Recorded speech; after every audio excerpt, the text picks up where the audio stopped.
You know what's wild about getting older? It's like someone switched the rule book while you weren't paying attention.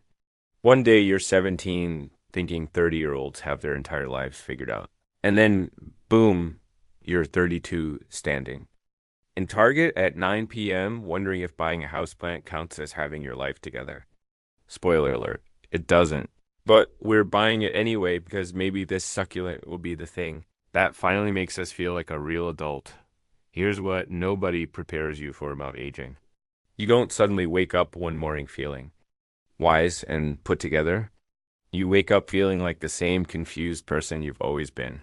Except now your back hurts for no reason and you get genuinely excited about finding a good parking spot. Like embarrassingly excited. The kind of excitement you used to reserve for snow days and birthday cake. They don't tell you that growing up is basically just becoming really good at pretending you know what you're doing while internally screaming. You're out here signing leases and scheduling dentist appointments and somehow keeping a human alive, whether that's yourself or a pet or an actual child. And the whole time you're thinking, who approved this? Where's the supervisor? I'd like to speak to management because clearly there's been some mistake. And the exhaustion, oh my God, the exhaustion. Not just tired like you stayed up too late watching Netflix.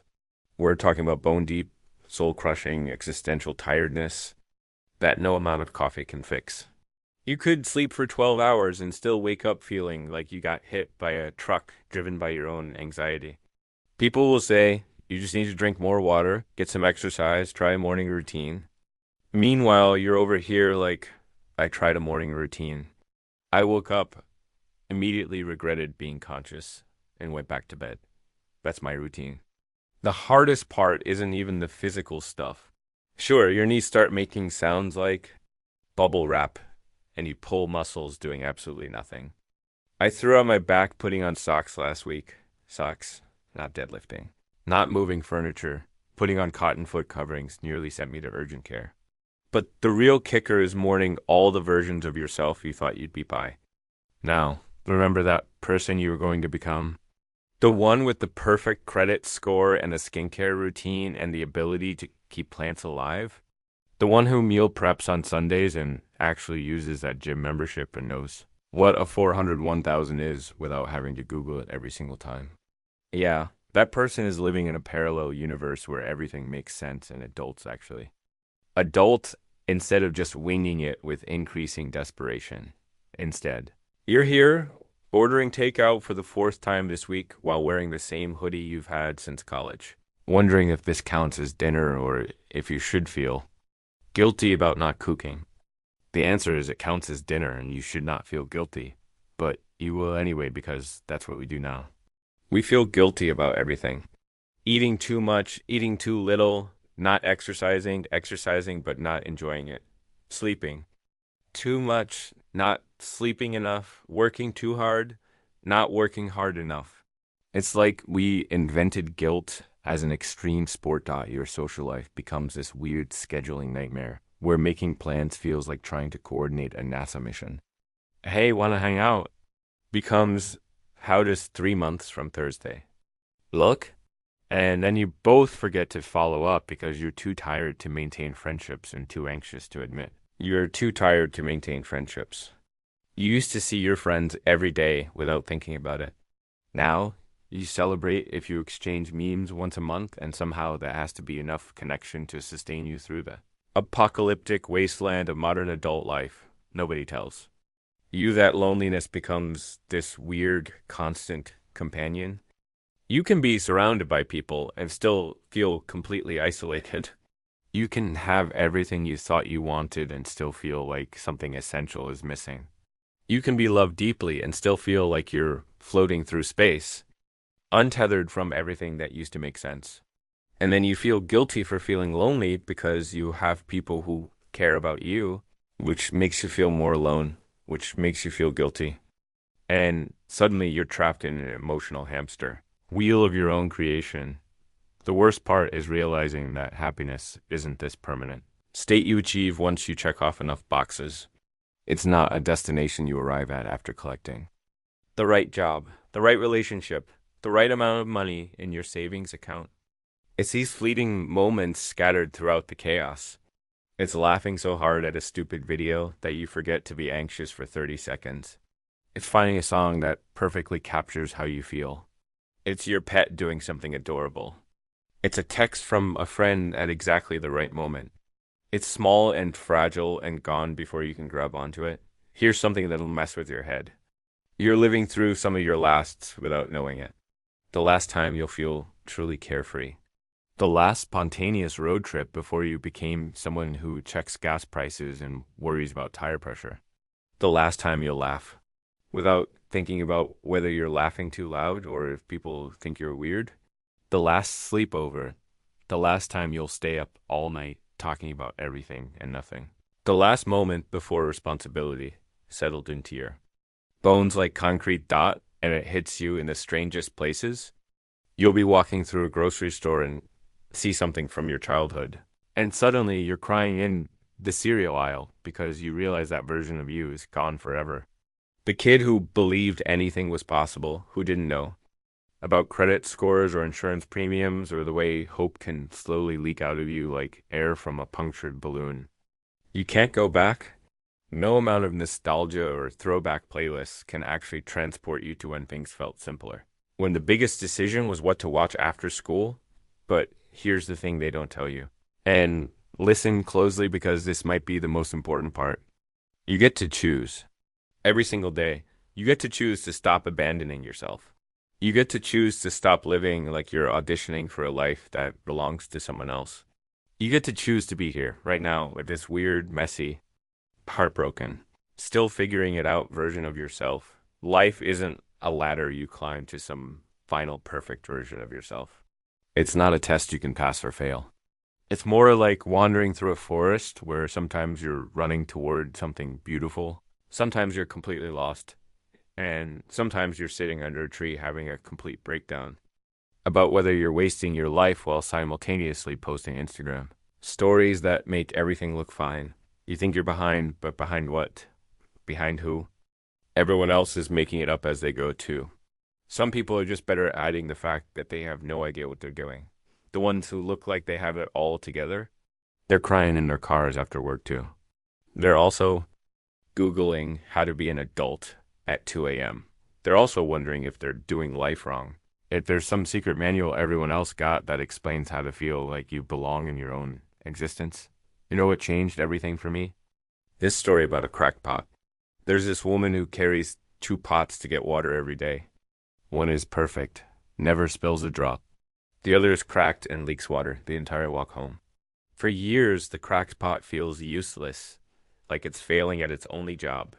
Until one day, the woman shows it something. Along the path on the cracked pot's side, flowers are growing. Beautiful, vibrant flowers that only exist because of the water that seemed like waste. The pot wasn't broken. It was creating something beautiful without even knowing it. That's you. You think your struggles make you behind, but you've been watering things you can't even see. The friend you texted when you were having your own breakdown. The stranger you smiled at when you felt like garbage. The small acts of kindness you did when kindness was the last thing you felt capable of. The way you kept going when everything in you wanted to stop. You think you're failing, but you're blooming in ways you can't even measure. Getting older means more bills, more weird body aches, more conversations about things like retirement plans and whether you should buy the good toilet paper. But it also means more chances to choose yourself. More opportunities to rewrite the story you tell about who you are and what you deserve. More moments to realize that rest isn't laziness, boundaries aren't selfish, and healing isn't about becoming someone completely different. It's about remembering who you were before the world told you, who you had to be. You can miss your old life and still be excited about where you're going. You can feel grateful and still acknowledge that some days are really hard. You can love people deeply and still need space to figure yourself out. 2 things can be true at the same time. Contradiction doesn't mean you're confused. It means you're human, complex, alive, growing. So if you're reading this at some ungodly hour, scrolling through everyone else's highlight reel while sitting in your own behind-the-scenes reality, Wondering why you feel so empty when you have so much to be grateful for. Let me tell you something. Your inner critic will never admit you're not alone and you're not late. You're not failing. You're becoming, and becoming is messy and slow and nothing like the movies. Becoming looks like crying in your car after a long day and then getting up and doing it again tomorrow. It looks like finally saying no to things that drain you, even when people don't understand. It looks like eating cereal for dinner and calling it a balanced meal because you added fruit. It looks like celebrating the small victories nobody else sees, like getting out of bed when depression feels like quicksand, like taking a shower when everything feels impossible, like reaching out when you'd rather disappear. Sometimes becoming means cleaning one dish and declaring victory. Sometimes it's canceling plans because you finally learned that disappointing others is better than abandoning yourself. Sometimes it's admitting you're not okay, not because you want attention, but because you're tired of pretending and pretending. It is exhausting and you have better things to do with your energy dot. And sometimes, if you're really lucky, becoming means laughing. The ugly kind, the kind that comes from your belly and makes you snort. Laughing at yourself, at the absurdity of adult life, at the fact that you're basically a collection of anxieties in a trench coat pretending to have everything figured out. Because adulting is mostly Googling whether you can get food poisoning from that leftover pizza, replying, definitely, let's do that soon, to plans you'll never make, and having existential crises in Target because there are too many types of laundry detergent, and somehow this represents everything wrong with modern society. You've survived things that once felt like they would destroy you. You've grieved people, places, versions of yourself. You've held heartbreak in your chest like it was a second heart beating out of rhythm with everything else. You've walked through battles no one will ever give you credit for. And you're still here, still trying, still showing up even when showing up feels impossible. You're still checking on people when you need someone to check on you. Still being gentle when the world feels harsh. Still opening your heart even when it's safer to shut down. Still looking for beauty in the small things, even when everything feels broken. That's not weakness. That's the kind of strength most people will never understand, so give yourself a break. Not a 5-minute social media scroll break, a real one. A soul-deep, grace-filled pause where you acknowledge that you're doing better than you think. You deserve credit for making it through mornings you didn't want to face, conversations you were scared to have, decisions you made without knowing what the hell you were doing. You deserve love right now, today, in this messy, imperfect, still figuring it out state. Take a deep breath. Not a shallow one, a real one that fills your lungs like you finally believe you deserve air. Drink some water because your body deserves. Care even when your mind is exhausted. Text someone you love, not because you need them to reply, but because love matters even when it's not returned immediately. Keep going. Not in a hustle culture. Grind until you die way. Keep becoming. Keep unfolding. Keep discovering pieces of yourself in quiet moments, in ugly cries, in songs that make you feel understood, in the weird little things that bring you joy for no logical reason. The best parts are still coming.